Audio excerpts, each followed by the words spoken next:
Tricycle driver at pasahero sugatan sa hit and run sa Cauayan City. Ang detalye ng balita hatid ni Idol Stanley Talattad.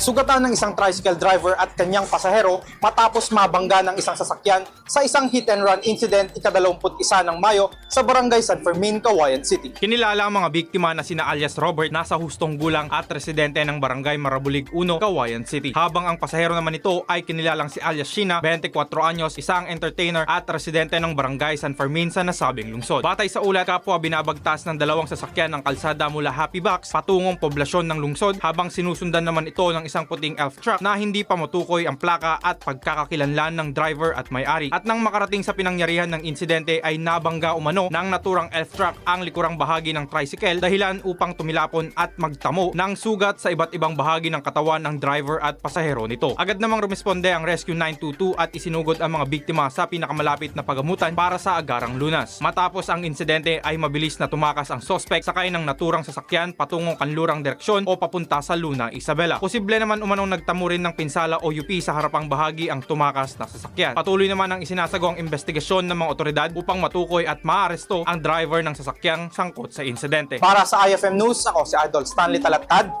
Idol! IFM News.